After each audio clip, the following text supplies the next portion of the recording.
So you met Arsenal before you signed for United? I met them all. Did you? So I'll tell you the story quick. So an unknown number rings me. Phil, Sir Alex here. I've shot out of bed. I'm like this, towel around me at the balcony. Like, Mrs. gone, who is it? Legs have gone. I'm like, mate, he's gone, I want you to come over to Nice and come and meet me. Just me and Sir Alex.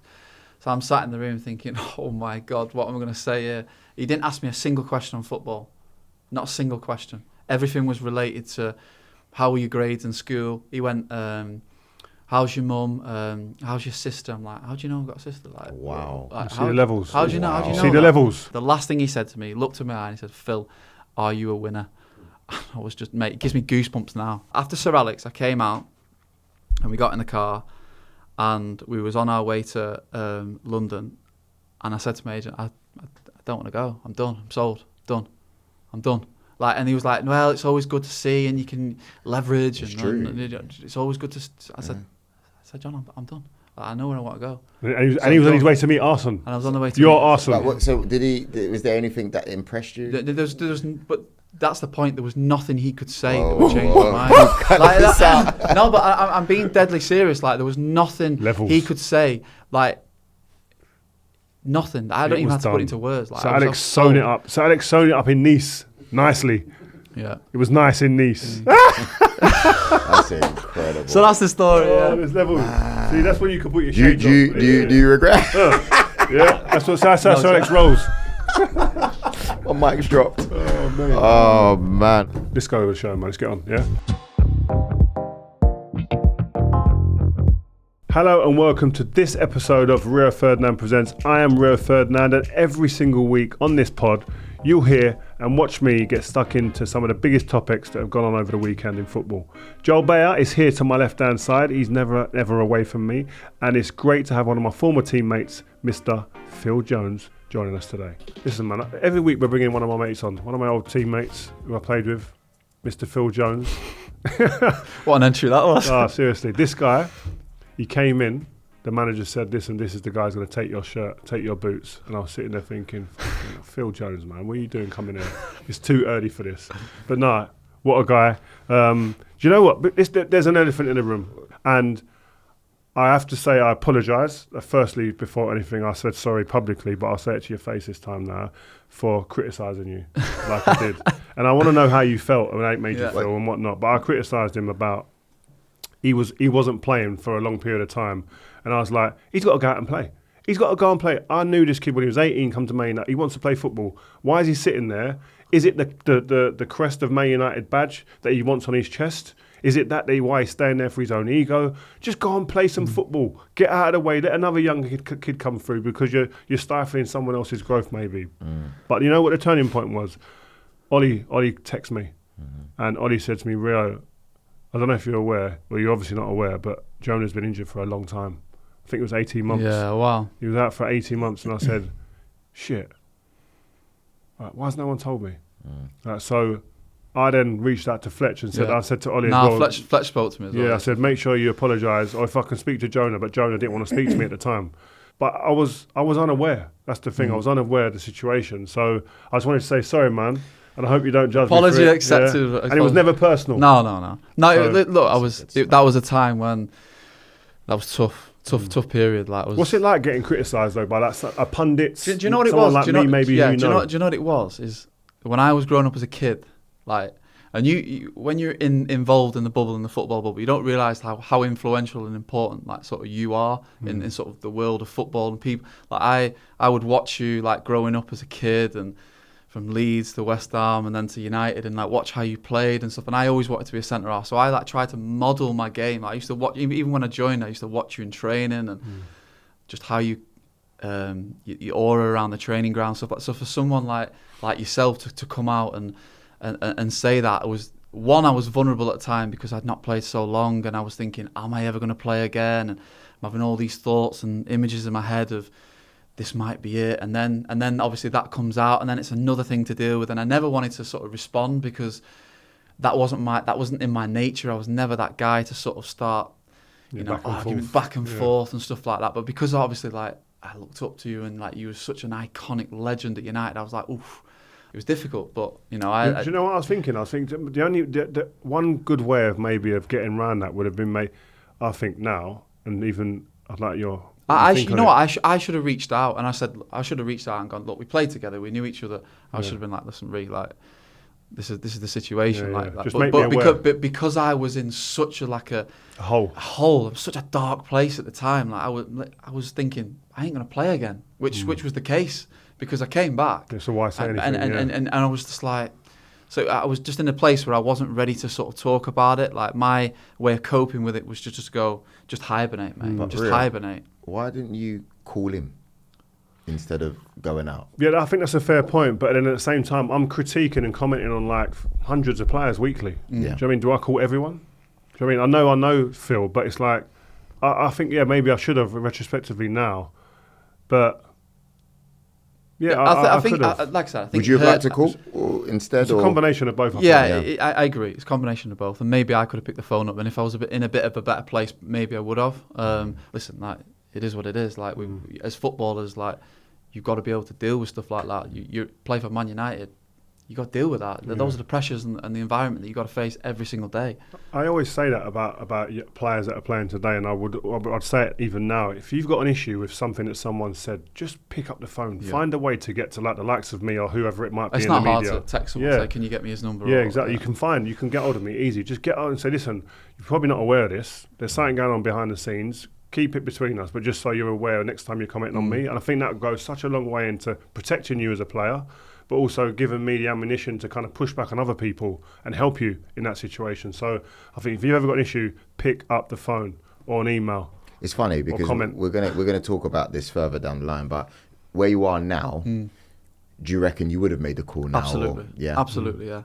Absolutely. Because my whole identity of myself and sort of the self-respect I have for myself now is where I wish it was sort of 7-8 years ago when I was playing. And I feel like if I'd have had that, listen, I'm not saying I would have ever got to the level Rio did, but like your trajectory was going like that. Yeah, I would have certainly been a better player than I was, for sure. For sure. I have no doubts about that. Talking about confidence, and that is a part of confidence. When you get injured, you start lacking confidence, etc. How now, with the experience that you have, how would you advise someone like that to rebuild themselves in career? Not post-career. You've got to surround yourself with the right people. Like these days, I see so many people like with the wrong crowds and listening to the wrong people. And, you know, I surrounded myself with people who I knew I could trust. And, you know, in football, like you might be your mates in football, but you can't trust a lot. You can't trust a lot of people. Everyone's got their knives in their back pocket. Knife crimes, it's rife in football. It's true. Everyone's got, you know, everyone's fighting for everybody's place. Everybody wants a piece of you. It's difficult to trust people, and you've got to surround yourself. And I always think, strip it back to basics. Start controlling the things that you can control. Stop worrying about the things that you can't control. They're out of your control. Like what? Like going into a game, like, so be it. You might be fucking one down after like 2 minutes. So what? Do you know what I mean? Deal with it. Like, you've got to be able to... I just in my life now, I focus on everything I can control. Anything I can't control, I'm not interested in. I'm not interested in. Have you got rid of a lot of like hangers-on or things around you? That yeah, like all the, you know, the materialistic things. Because you was buying a new car every month. Every month you had a new 4x4. Or do you know, I was into cars. I love cars, and I look back and think, do you know what? I had a good time. I had a good time. I wasn't the only one, by the way. We were all at it. Pat used to come in with a new SLS Mercedes every week. Wow. Have you sold the cars? Yeah, one car now, mate. One car. Me and the missus have one car each. Done. Don't need anything else. What are the big differences? Because that's why I really was like, I've been badgering on to the guys and to get you on, because I think you're one of the players that's actually been there in a past generation, and you're there. You was there recently. What are some of the big differences between like them and now? I think back then, when you look at the change room we had, you had you, Vida, Pat, Giggsy, Scholesy, incredible leaders in the dressing room, like so powerful that you wouldn't let anything get in the way of the team's performance, the team winning every week. That winning mentality was just so strong and powerful that no one in that dressing room, no one who came in could disrupt that. Now I think the way the game's changed and moved on and developed and adapted, players maybe don't have the ability to call anyone out anymore, don't have the power to be like, that's not what we do at this football club. Like, you might do it at your other club, but don't come in here and start acting like that. It doesn't work here. Why And not? I'm not suggesting that happens every single day at the club. I'm just saying that, you know, if we lost a game, we'd be having a meeting the next day, not with the coaching staff and the managers. Like, you or Giggsy would be taking a meeting saying, this ain't good enough. Losing one game, this is not good enough. This isn't. I remember we was away at Stoke, and it was my first season at United. And I was marking Crouch at corners. I'm thinking, why can't you mark Crouch at corners? My back. Yeah. Fucking Johnny Walters was like, it must have been last 10, 15 minutes. We were 1-0 up. It must have been 10, 15 corners. And I've got myself to every ball. I'm thinking, I'm doing well here against Crouch. He's so big. Yeah. He gets a running. You know, the ball stands in the air and the windy. It's impossible. Britannia, it's impossible. Someone gets a jump on you, bang, especially him. It's a goal. The last corner, the last second of the game, bang, gets over me. Gets caught in the wind, bang, straight over me. 1-1. So I get into the changing room after the game. I'm thinking, well, bearing in mind, this is like my 10th game in at United. I'm thinking, well, I've done all right. It's not that bad. It's a draw. We've not got beat. And I remember the dressing room, the mood in the dressing room was like someone had died. And I'm thinking, is everyone all right here? It's like, what's going on? Like, because I said to you, I turned around and said, bloody hell, I was like, drawn the game, like, good point. I wanted a bit of validation that, like, and he was like, nah, it's not good enough at this football club, mate. And that was the moment I was like, like, that's the level we need to be at every single game. Like that changed my whole perspective of football. When did that change? Because you talk about how now sometimes players can come in and you know, you feel as if that winning culture can be disrupted. Sorry. I'll tell you when it changed. Well, I think from the outside, and you can correct me if I'm wrong. I rang Wazza when I saw Paul Pogba and Jesse Lingard dancing when we were 6th in the league on Instagram. And I rang Wazza and said, what is going on here?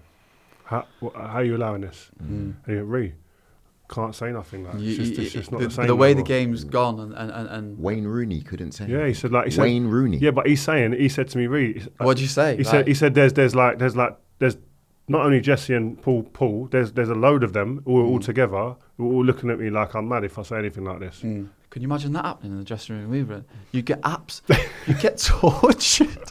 Yeah, and it was do you know what? It's not even about, and I don't remember that exact moment, but you know that winning and that was the same in training. Do you remember the day before games? I say to people, right, the day before game we used to do young be old. Yeah. Brilliant.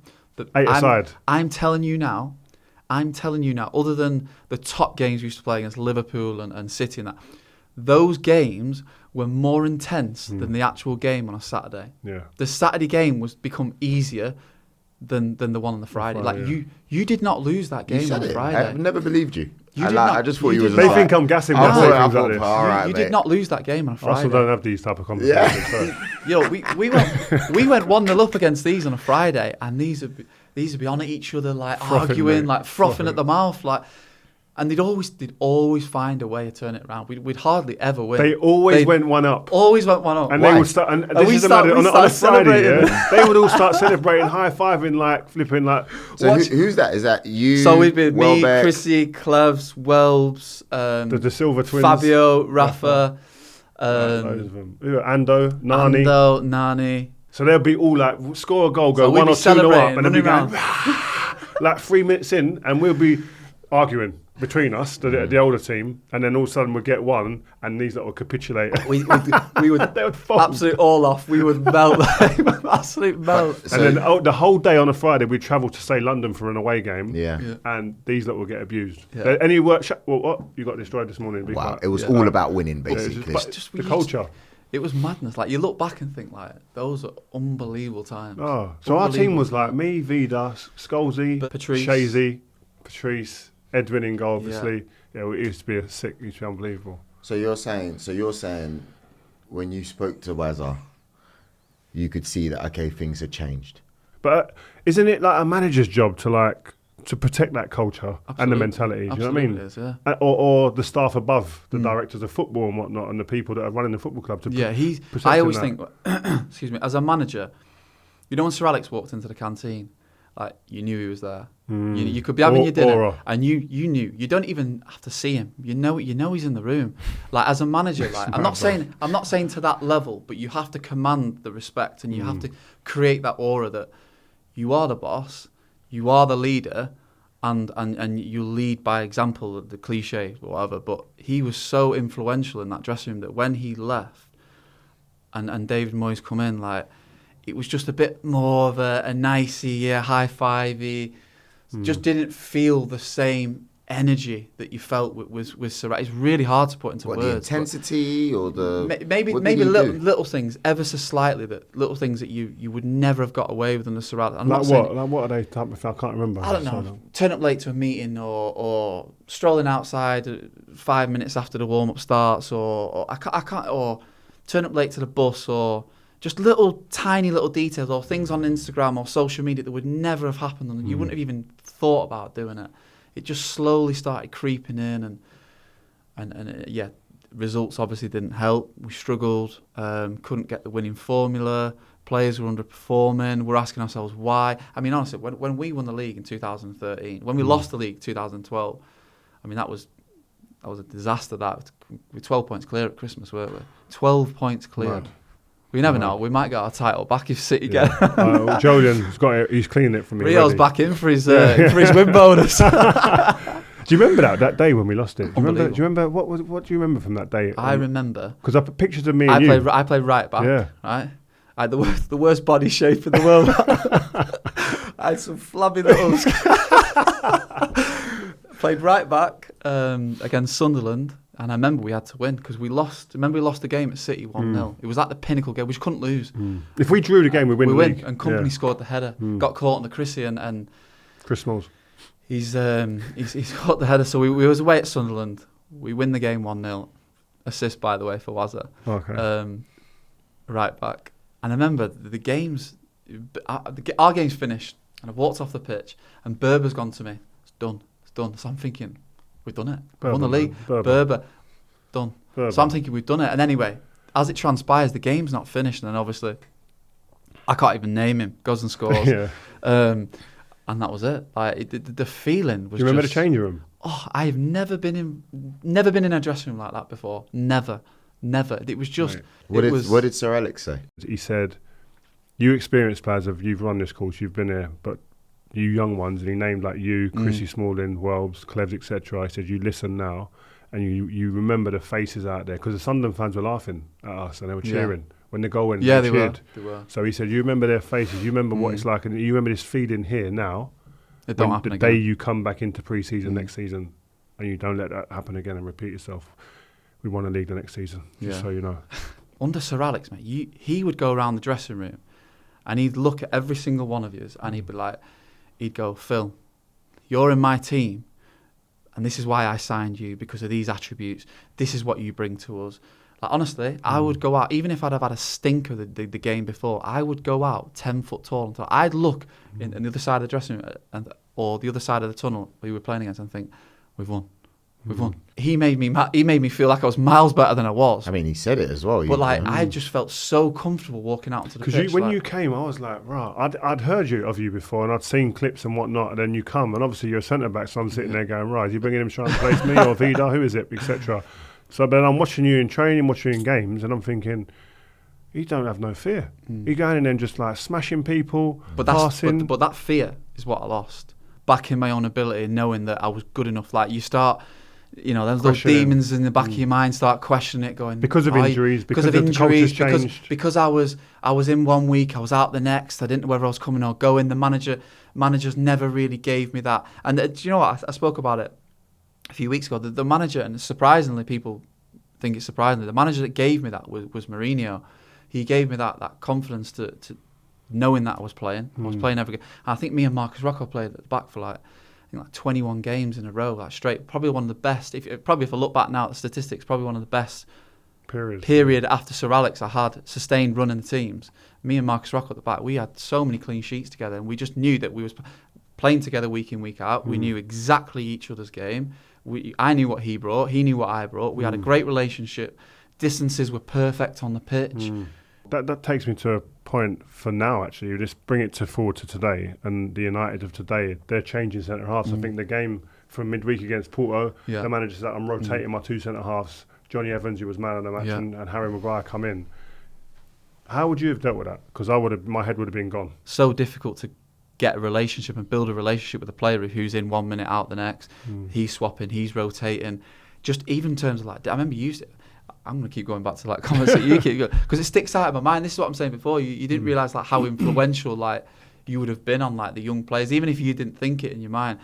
I remember you saying to me like before the game and saying, "Listen, like just talk to me, anything, just give me information. It doesn't matter left, right, Rio, open up, go in, like anything. Just talk shit to me. Doesn't matter. Just talk anything to me in the game." How difficult was it for you to play left or right, or were you fine? Do you know what? Right, I never really back then when I first joined, just to play was enough for me. Like right back as a 6, on the right, on the left. You always used to play on the right. If I was playing with you, you'd always go on the left, and I think Sir Alex would see that I'm obviously more comfortable. You were so good on the ball that it didn't matter if he was popping it out on the left foot, that you could deal with that, where he probably wanted me to feel a bit more comfortable. If the ball was coming from me to you, I can open out, step in, take the centre striker out of the game. Nowadays, managers are a lot more analytical in terms of they prefer a left-footed player playing left side centre-half. Van Gaal was a prime example of that. We went and tore when Giggsy was under Van Gaal as well and helping out on the coaching staff, and he wouldn't play a right-footed player on the left side. Wow. And it came to a game where I think the left footer got injured. Daley Blind or Marcus, or one of them got injured. Marcus Rashford might have been. And we played Liverpool in a friendly in Miami, and I played left side and played brilliant. Like probably really good game, standout performer. Never gave the ball away, calm, composed, stepping in when I needed to, reading the game, aggressive, and I was just, you walk off the pitch and you're like, you don't need anybody to tell you where you played well or not. And I remember Giggsy just come to me saying, well, I think that puts that one to bed. Like, no way. As if terms, because he was saying that, he kept saying to me, like, I don't know why he's persistent on playing, not you. Do you know what I mean? Why is he not persistent? Because you're right footed, not playing the left side. But and then I start. But people just, that's what certain managers like that, prefer that. Yeah, Ten Hag likes that. I just want to go back to confidence. You spoke about confidence as yourself in being a centre back. Obviously, we spoke about some of the current United players. One of the questions we were talking about beforehand was, how did they get out of this rut? There's certain things in football that are non-negotiables, like you run, you sprint when you need to, and you win your duels, and you tackle, and you feed off that energy from everybody else. Like, sorry, that's not position specific, by the way. That's every position. I'm not talking. I watched the Tottenham game yesterday, and I don't care about tactically. Yesterday, it had nothing to do with their collapse. Nothing to do tactically. People might say, "Oh, well, you'd have put a body in midfield to try and create an overload in there, get a bit more control of the game." Nothing to do. They were 2-0 up. They started thinking a bit more comfortable, a bit easy-ozy on the ball, not getting up to players, not doing the hard yards, and people say, "Oh, that's dinosaur." That last goal. That's dinosaur football. Yeah. No, it's not. There's nothing to do tactically. You want to come off that. You want to come off that for a second, and you'll get done like that. I think the manager said that in his press conference. He came out and said that we stopped winning duels, we stopped doing this, stopped doing the fundamentals, what you would expect. You expect every single game. There's a level of intensity and aggression that you have to play the game for 90 minutes. Is that on, because the fans talk about this and they will argue in pubs around the country, is that on the players or is that responsibility of the manager to get that out of them? I think that's the players. Like, of course, the manager has to give them that energy and has to feed that back into the players. But the players have got to take responsibility and think, well, hang on a minute. Because if that was you and you were 2-1 down in a game, 2-0 up in a game, and last 10 minutes someone gets a goal, you're dragging everyone together and you're saying, you start getting up to players. You take responsibility on the pitch. And of course, the game's moved. Everyone's analysing every little detail of the game these days, tactically, in possession, out of possession. That game for me yesterday just had nothing to do with that whatsoever. It was just... Yeah, them goals were a joke as well, man. Like, especially that last one when he took it down the bar line, crossed it in, he literally just stopped. He didn't track back. But another player, when we're talking about centre-backs, of course, probably man of the match for United, that's a strong word, but the standout player was probably Jonny Evans. At that age, performing the way he's doing. It doesn't surprise me, though. Like, he's a top player. Like, people say, oh, he's 35, but he's a top player. He should have had another 12 years probably at Man United. I agree. Yeah, like I said it when as soon as they sold him. I said, "Whoa, who sanctioned this?" Yeah. I said it publicly. It was Van Gaal, wasn't it? Van Gaal, and I was like, "How can you let him go? He's arguably your best defender there, experienced as well, because he's older than you, and he's experienced more than him and Chris Smalling." I was like, "You can't let him go. He understands the fabric of the club, and if you're thinking about building and keeping a culture, you need people that who've been there." Grew up at the club. He's one of them, and you could have built that around him. Not that, and the amount of partnerships they've tried to create, the amount of centre halves they've bought since, none. And I was thinking after the Porto game, I'm thinking the manager's obviously got decisions to make. Johnny coming in and being man of the match wasn't a surprise to me, because I know how quality he is and the qualities he's got. He's comfortable on the ball. He reads the game well. He's an organiser. He's a leader. He's played for Man United before. He knows what it takes to play for the club. How many leaders are there in there? It's hard to get all your leaders on the pitch. And you look at De Ligt, he's come from Juventus and Bayern Munich, and you think, wow, like, you've played at top clubs there. But I always say this, like, how many times have we seen it where it's such a heavy shirt to wear, is the United shirt. It's a heavy shirt to wear. And we've seen so many players over the years who have come and just underperformed. I'm not talking about him. I'm saying so many players who have underperformed and just not been able to get up to the level. I look at Angel Di Maria and I think, wow. I remember his first game away. The Dink. No, but yeah, over at Leicester. But I remember his first game away at Burnley. I remember him getting into the dressing room, tight as anything. I remember looking at him thinking, like, he looked like a little lost soul, bless him.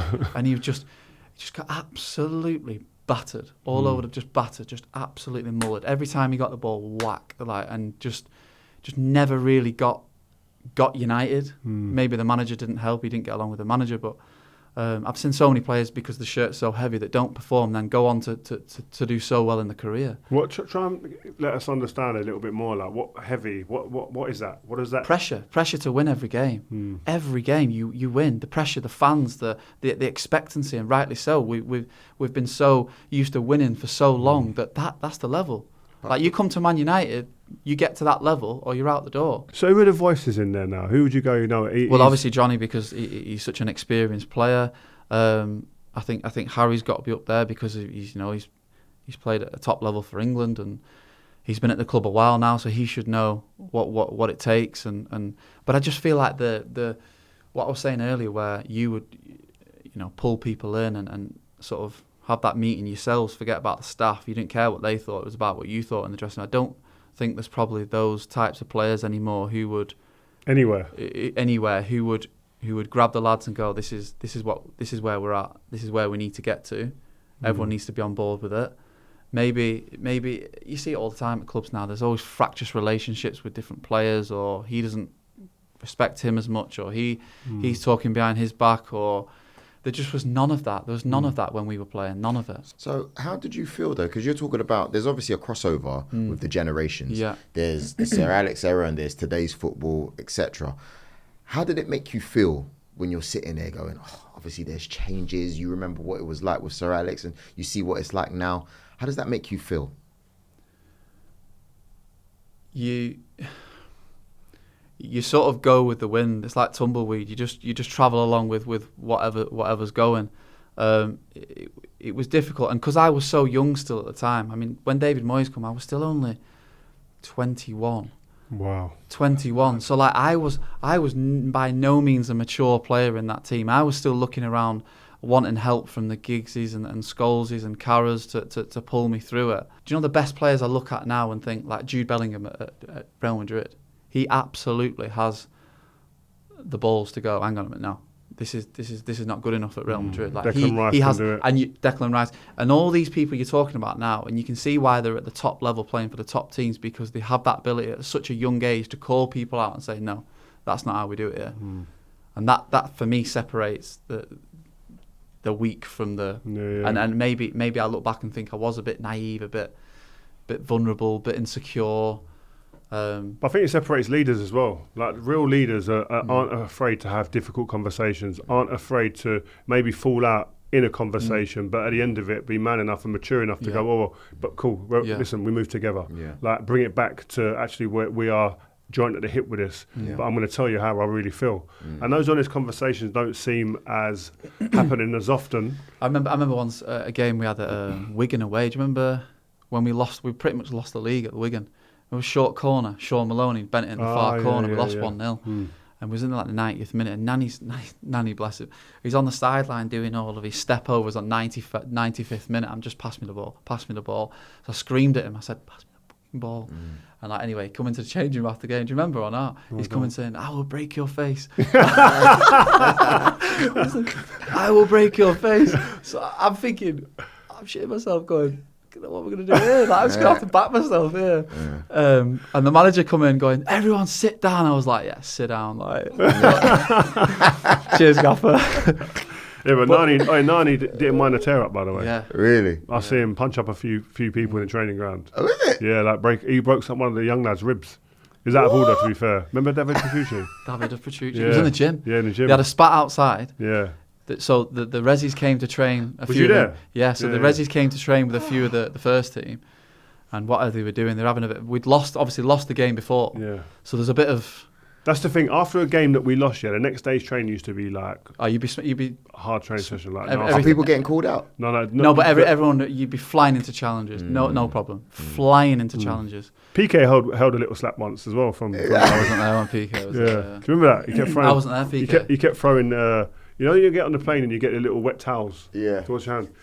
A few of the lads were throwing them at Nani's head, and PK kept doing it and getting someone else who's throwing it, and Nani turned around and said, "Listen, stop. Whoever it is, stop." And then the whole flight went on. We got there. This is, I don't know, a 2-hour flight or something like that. As you're landing, someone throwing pillows at his head or whatever. Got up. You're in the aisle waiting to get off. And then I think Gerard came through, whatever. And Nani just turned around and went, He goes like that, what day is it? He said, don't take the piss, huh? Don't take the piss.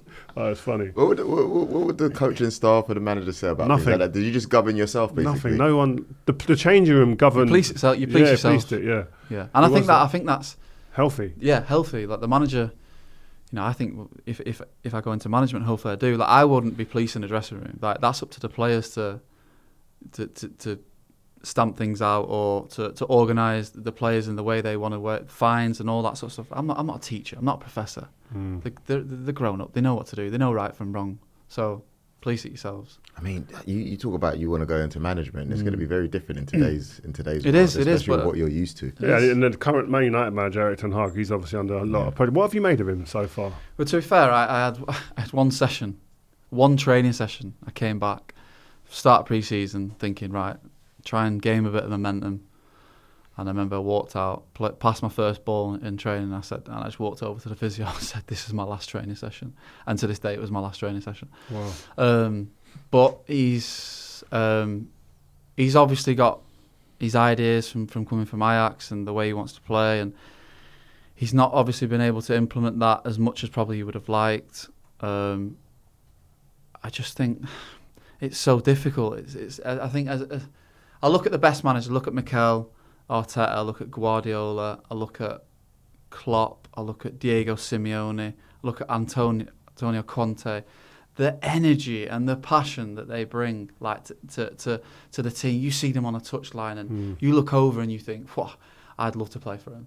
I'd love to play. You look at Klopp, you look at Diego Simeone. Like a training session is just like it's like a game for him. Like they're just built different. Like, and I think a new manager going into a club, especially a young manager, I think you have to go in and command the respect of the players, and it's up to you to do that.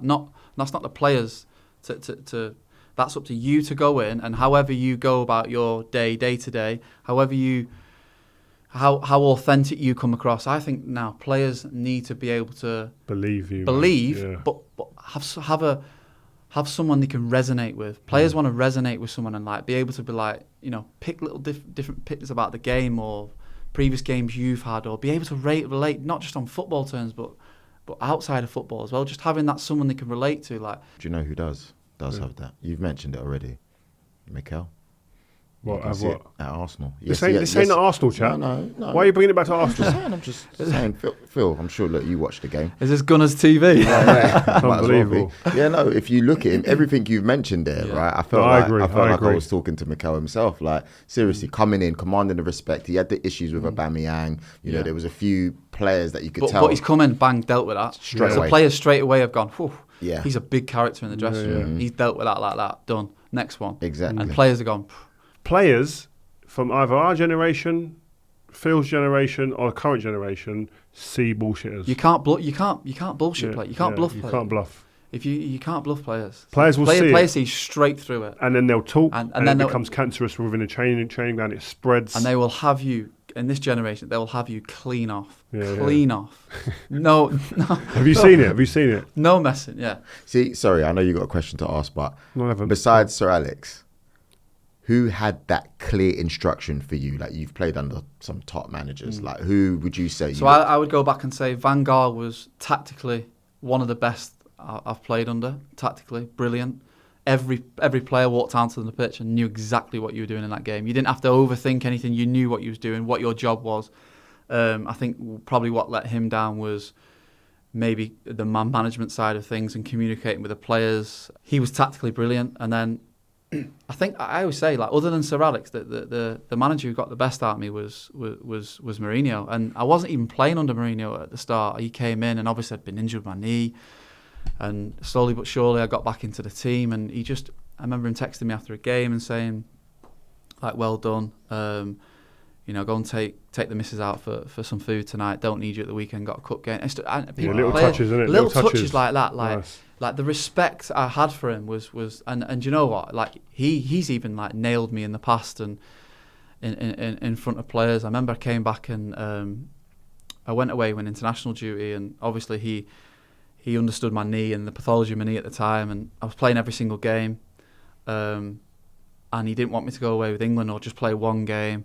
I ended up playing 2 games, but as a player, how are you going and saying I just need to play one game, boss? Like, I'm not leave me out of that one. Like, you're never saying that, because it's a cap, man. You want to play for your country. Like, it's incredible feeling playing for your country. Came back and he just absolutely nailed me in the dressing room in front. Well, in the massage bit, there's a few players in there, and he said, "You fucked me."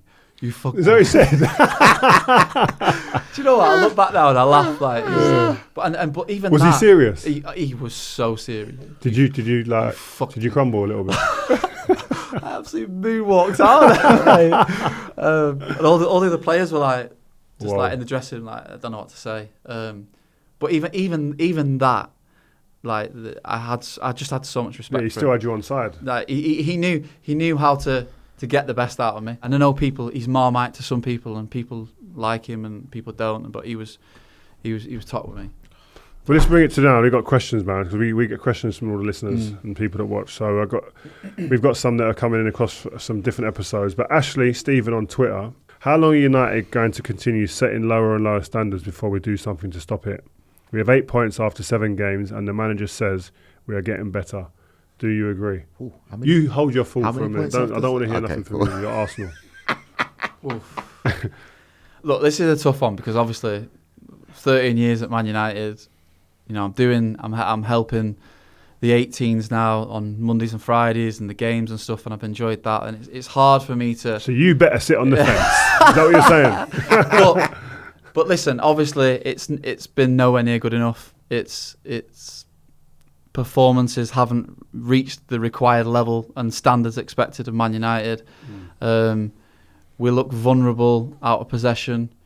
We look open, and I think what I would say is that I spoke about it before. When you talk about pressing, and when the first person arrives late, so does the second person, so does the third person, and eventually 2 or 3 passes down the line, you're so disjointed all over the pitch. There's huge spaces that teams can exploit.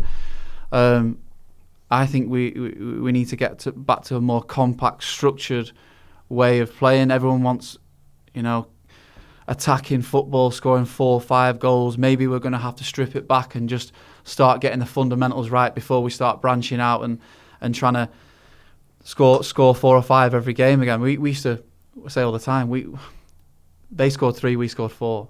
It almost didn't matter. Like you weren't. Yeah, you're probably thinking a clean sheet's great in the back of your mind, but you weren't really thinking like, if we concede, you're just thinking if they score 4, we're scoring 5. If they score 2, we're scoring 3.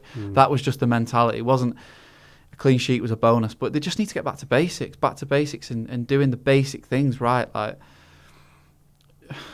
I think there's a lot of things that get thrown about, like, and I think the manager may be a little bit guilty of it, of using maybe stats or just trophies or whatever to kind of. But I always think stats can tell you so much, right? Yeah. We always look at stats.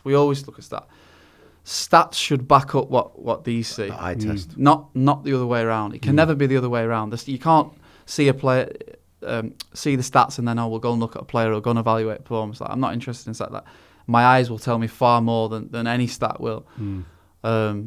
So I'm not really get too bogged down about stats. That's and what stuff. I was going to say, exactly the same. And when you look at these stats here, our XG, and I don't want to sound too much like Steve Howson, but our XG is top 5, our box entries are top 5, but our goals scored is bottom 5. So that tells you we're not converting chances, we're creating a lot of stuff. And our XG against, we rank bottom, and our XT against, which I don't, what's that XT? Right. XT against, we rank bottom. But what I mean is that, like, these are so skewed for me, because I just look at us playing and I still look at us and go, especially the last couple of games, what are we trying to achieve here? What type of football team are we? Because the Villa game, we were a bit more compact. You could, to be fair, the Villa game, you could certainly see that we was so much more compact. Yeah. We flooded. You see Rashford coming straight into the middle of the park, creating another body. It was really hard to play. It was really hard to play through the line. I don't know I'd like to see I know talk about stats here, I'm just killing myself. But I'd like to see the stat on actually how many times the line got broken through us on Villa. Like, not very many against Villa. Where in the previous games it's been so easy to play through the lines in the little pockets, turn straight onto the back line. Yeah. We just haven't got the balance. I think that's a big key word. I don't think we can have a game like Villa where we look really hard to play against, aren't being played through and sliced open continuously, but then we don't create a chance really, or we get one, maybe the keeper makes a couple of saves, that's it. But I just don't. When you look at the eye test, it's like I don't see combinations and structure of play getting us through the thirds of the pitch that suggests to me that this is what we are. There's a method behind the madness. It's like we'll wait for an individual to create something. Yesterday, Marcus does a little bit, and then the keeper makes a save, or Garnacho does a little bit and makes a save. It's not like by design. Well, I think maybe in the past, in the last few years, maybe we've relied on that too much, and a little bit of individual quality where someone's doing a little step over and sticking one top bin. It's not really a crafted, well-worked goal where it's a pattern of play that we've worked on in training and stuff like that. I feel like we've probably relied on that far too much in the last few years. You look at, for example, Garnacho's against Everton, the overhead kick. It's just a little bit of brilliance out of nowhere. Maybe we have to get back to, working our way and a little play around the box, like all these little combinations and patterns of play to try and score. And maybe we just need to stop relying on the little bits of brilliance. I've got one more. Sorry, another question before you start trying to have a Man United anymore. Paul Irwin on Twitter. Out of all the current centre-backs, who would you both prefer to partner? And why is the answer Jonny Evans? No, I would actually... At the minute, just because... Just to get back to basics and get back to a level of structure and stability, I would play Harry and Jonny. And people think, well, you spent X amount of money on the other centre-halves. Listen, I think they're both top players, and that's why Man United bought them. But those players know how. It's just they'll give you a better structure at the minute to have a more chance of keeping a clean sheet, of having that foundation and platform to go on and win the game. And I think when a manager comes under pressure, they will automatically rely on the players that they're going to run. You know what they're going to give you. The trust element. I think you start playing players who you can trust week in, week out until you get to a stage where you can start bringing the other players in. It's. I think everyone's got an opinion in football. Do you know what I mean? Everyone's got the right answer. Everyone thinks the Football Manager 2025. Everyone's got their own opinions, and I bring him in there and I put him there in the pocket. It's like going into a boxing match. That's why I never go to boxing. Because everyone's in the crowd, like, giving up. Yeah. Never thrown a punch in anger, ever. Do you know what I mean? Like, it's true. So good. That's a good analogy. You're like that with football. I would go Lenny Yoro and Jonny. Oh, well, sorry, Lenny Yoro, yeah. I forgot about Lenny Yoro. I did forget about Lenny Yoro. Maybe he's young. Maybe he doesn't. Maybe he's not played enough games. Well, he's not. So maybe I would probably still go with Harry, but definitely because he's left-footed. No, right. He's right-footed, yeah, but he can come out. He's comfortable with the ball. He's comfortable with the ball. Yeah. Why would you go Lenny? Because I know he's the talent, but he's played 2 years in France. Yeah, but I think when you need results, you like I said, you resort to the players who, like you said, you can trust. But we don't know if we can trust him yet. But I'd play Lenny Yoro. Why are you questioning me? It's like a boxer I guy. think Someone going to a boxing match and throwing punches, never thrown one. What's killed Man United is obviously Luke being out injured as well. He's so. Yeah. I think he's so crucial. I look at Luke and think when he is at the top of his game and fit. Like name me a better left back in the world. Honestly, I'd struggle to. There's obviously people that would come close to him. I'm not disputing that, but he's so powerful running forward. He's such a good 1v1 defender because he's so sharp and agile on his feet, and he gives you that. He's almost like that. Kyle Walker gives you that pace at the back foot. Yeah. So City can play as high as they want. They can play as high as they want. The two centre halves can be 2 6s at times when they're attacking because they know they've always got Kyle's pace to get them out of trouble. Luke almost gives you that at United. So for press, you're saying that Luke Shaw's the best left back in the world. Let's just put that out there. Well, I'm trying to think. Let's say I've said that now. Yeah. Name me a better left back than Luke when he's funny on. Because I was trying to think because back in the day everyone used to say Cancelo right now, and stuff if like everyone's that, fit right now. When he left City, where it just went Who? left. Back in the day, people were saying Cancelo, no one's better than him. When he left City, just went left. You're looking. Would you say Robertson's better than him? Going forward, but not defensively. Would you say if you're looking? I wouldn't say anyone at Chelsea is out of the English players anyway. No one at Chelsea. Arsenal, we're still figuring it out, and those are just those clubs. If you look at Alphonso Davies at Bayern Munich, I think Calafiori played left back the other day, didn't he? Yeah. He looked a bit. To be fair, he actually looked the other day. Even though I love him, he looked a centre back playing left back. Yeah, but we can't put him in the conversation. I think the thing with Luke Shaw, I'm 100%. When he's fit, he's arguably one of the best left backs in the world, right? But the problem is availability. If you're not availability, then you can't be deemed in that.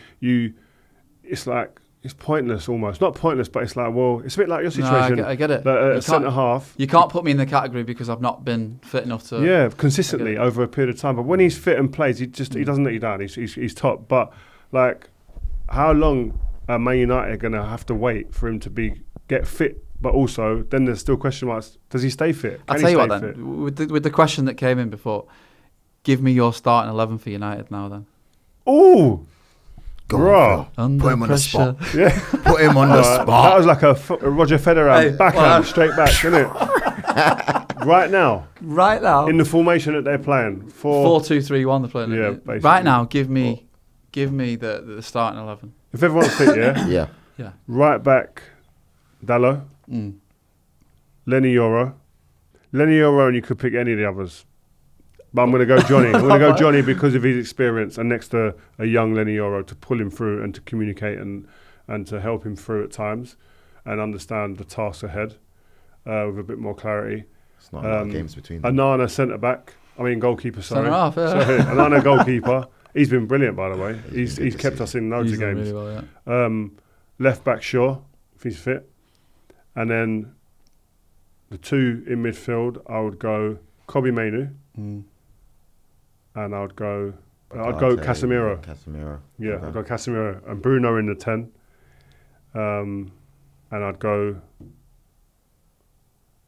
Rashford on the left, Garnacho on the right, Højlund up top. I don't think it's difficult. It ain't like we've got 15, 18 players going, I should be playing, and justifiably. And by the way, if you don't play well, out. Sit there and watch. No grey areas.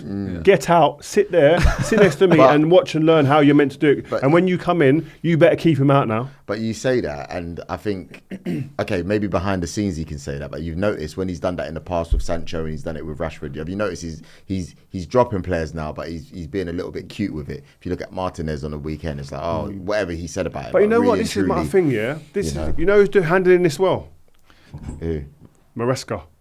Do you know what? Yeah, he's done a job, done innit? far better than people He's give him done a credit job. for. Yeah, When I'm people are watching asking him I'm questions, watching him. people are asking him questions, shut down. Yeah, I'm watching him. None of your business. Basically, without saying it's none of your business, mind your own, he's saying that.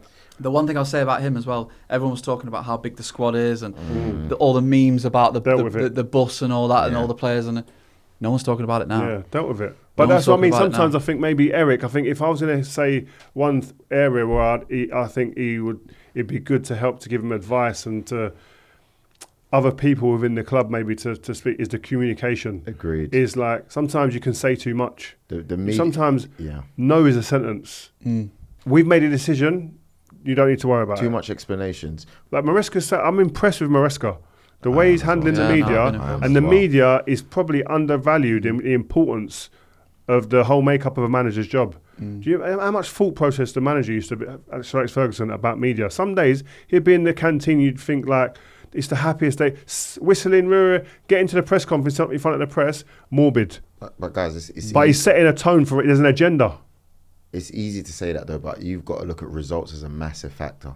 You know, when you're winning or you're doing all right. It's like, easier. all right. It's easier. Yesterday they got a draw, Chelsea, whatnot. But in general, Yeah, but Mourinho ain't won for a bit. My man still has the agenda set before a press but conference. but Mourinho is a different. He's over there. Yeah, but You can't chat to him. He can retire now and he's good. So it's different levels. I think with someone like Erik, I don't think his media game is strong at all. In fact, I think it lets him down. how good's Postecoglou in front of the camera? Brilliant. On Slot. But all I'm saying, these men ain't won yet. Yeah, but again, they're media trained well. I think How do you know they're media trained? because you hear him. Like the other day after they beat you guys 3-0, do you remember? Why are that, you a couple bringing weeks that up ago? again? You saw Arnslot came out and within 30 You keep going back to this seconds- rubbish. No, well because done. that's He's when analysed the within game well. 30 Well done. seconds, everybody He should be a knew what their pundit then, roles not a were. manager. No, but it goes Are back you to on what about Phil was Arnslot saying. against Yeah. Manchester United? But it goes Come back to out. what you're saying. When you said LVG, you said everybody knows what they have to do. And it just feels It was like a good bit of nobody punditry. No, it just feels like nobody knows what to do. And you can see it on the pitch. You can see sometimes the players are moving up too much. You know, there's a confusion there and you can see it when he's speaking. Well, in the press maybe conference. sometimes like it's information overload. Like I look back now and think, how many times did we do an 11v11 before a game? Can't tell you. Really? Can't tell you. No. Now people will say, well, the game's moved on, it's adapted, and this is what we do now, and this is how we do it. Great, and I agree. The game has moved on. You have to go with that. We never did an 11v11. Never. It's mad, isn't it? We never. I can't remember standing in a set play meeting. I can't remember. You said this. I can't remember. You think I'm guessing? There was no need for a TV in the pre-match talk. It was just the manager talking to us. We didn't need to see the team, or we didn't need to see any patterns of play, or first man goes to the front post, second man spins around the back, he comes here, and it's probably needed in today's game because the game, everyone's so tactically spot on these days, and I do agree with it. But back then, my God, we didn't do anything. We just turned up, played, and won the game. We're Man United. Simple That's as all that. it was. We are Man United. You've got to come Simple and as try and that. beat us. Rio said, and I don't know if it's the same for you, that he never got coached once on defending by Sir Alex. Never. He said one thing to me, or maybe two. Something about Bellamy before a game at Newcastle St James's, and one thing about Suarez. That's it. No, I agree. I never had any. But it goes back to what he said, that he bought you because you're this. Yeah. He bought you because you're You this. knew why you were there, so do it. So just do Yeah. keep doing what I bought you for. That's it. Don't complicate it. And that's what sometimes I think a lot of young players, especially, and even the current. But the young players that playing. are struggling, I think that's where they go wrong. They forget they overthink, they overanalyze. There's too much information going on. There's too many patterns of play from the back. We've got this one, we've got that one. It's like having an NFL. So we've got all the Playbook. a playbook where they got 55. But you got to get the balance right because you said earlier on that there isn't enough patterns to play at Man United. No, there absolutely is a time and a place. I'm not saying there's not. You need that in your team, and the way the game's gone, it's very tactical. It's a tactical battle, creating overloads in all different. The game is basically about creating overloads in all different areas on the pitch these days. If you can do that in a system that suits you and that suits the players, you've got a great chance. Right, it's mad. One of my boys plays for Brighton. He's a keeper, and he says that I've got like a list of 10 solutions. I'll have a scenario that appears in the game, and I can go through 10 different ways of getting out of that through. It's like I've got a data downloaded into me that does that. I can do that. It is different. Whereas us, it was like you get the ball. If you're in a bit of a bad spot when you receive the ball, right, work it out. Find your way out. I bought you because you know how to get out of these situations. You can create a moment. So, otherwise, you wouldn't be at Man United. Yeah, otherwise you don't get signed. But we could sit here for hours. You got to come back, Phil, man. This has been good. I've liked going down memory lane like this, man. So thanks again for coming on, man. Thanks for having me. Next time you can tell us your thoughts about my team as well and what you like. We ain't got time for that today, but next time. Next time. But yeah, no, thank you very much for joining us on Rio Ferdinand Presents. It's been great to have Phil. Rio, I finally believe you, man. I finally believe you. You've had to have someone else come in and then like justify what I've said to you. After all these years. Joel Beya, we will be back soon. And yeah, more videos during the course of the week, right? You did a good reacts the other day. What one? After United again. No, it was a good one. I really enjoyed it. Appreciate it. It was good. And yeah, make sure you like, share, comment, and subscribe. We will be back soon. Peace. Thank you guys for listening to this episode of Rio Presents. Hope you've enjoyed the show. We'll be here every Monday throughout the season, so tell your mates and all get involved, man. If you've got a point you think we should be discussing or want to put us on the spot with a question you want answering, get in touch using the fans first at rioferdinandpresents.com email address or use hashtag RFP on social. Make sure you leave us a review and follow this Rio Ferdinand Presents feed and you'll never miss an episode. See ya on the next one.